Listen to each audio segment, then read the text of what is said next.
Bonjour tout le monde.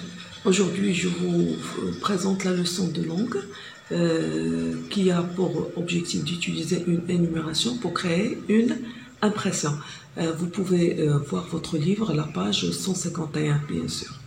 Alors, les deux énoncés que je vous propose sont extraits du texte que nous avons déjà étudié en classe de la parure, de la nouvelle La Parure de Guy de Maupassant.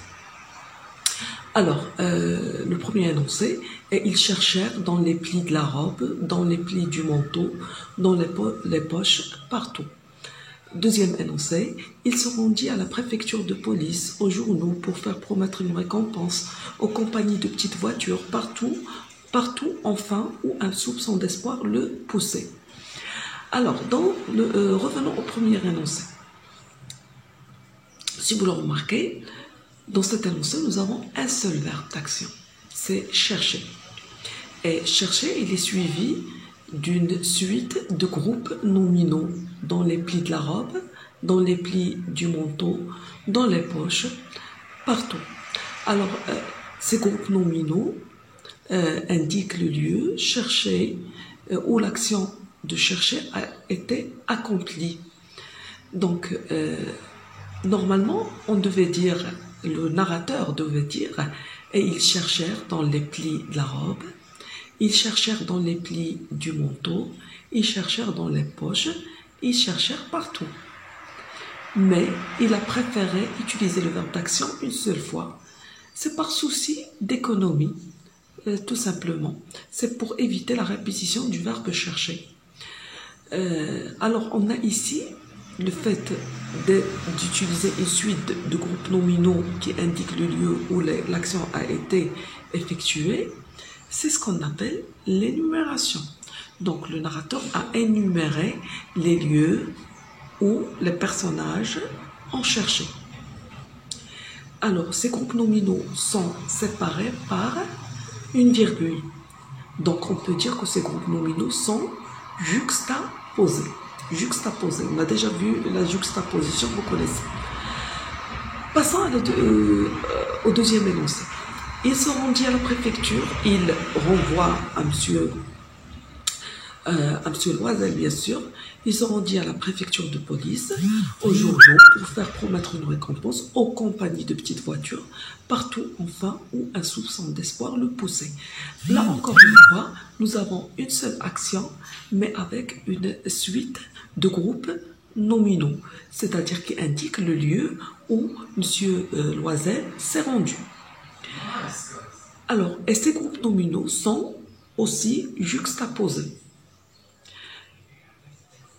Encore une fois, le narrateur a omis l'utilisation du verbe se rendre devant chaque groupe nominal par souci d'économie seulement.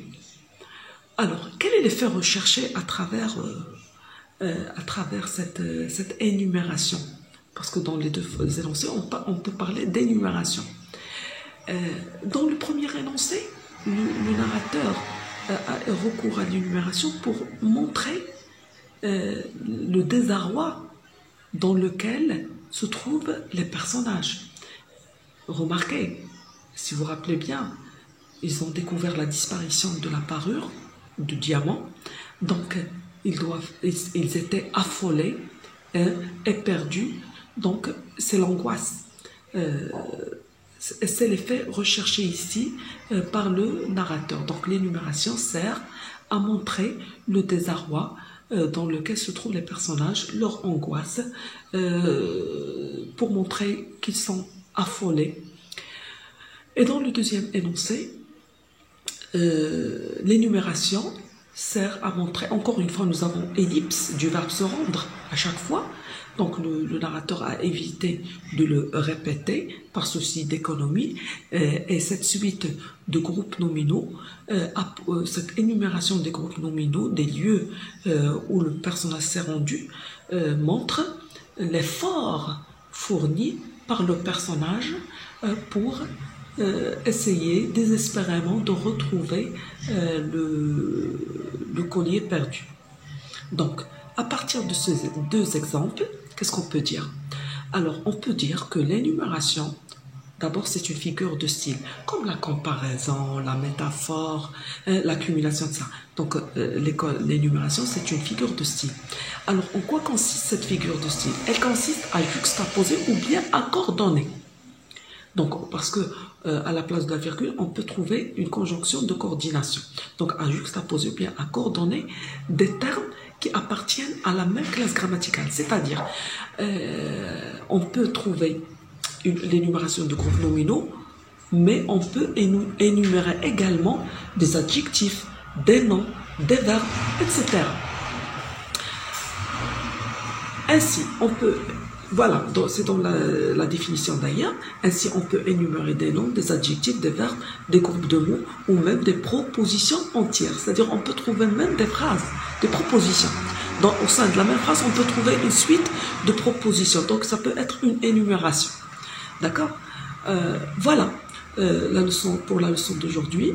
Je vous souhaite bonne journée et à la prochaine vidéo, Inch'Allah. Et prenez soin de vous.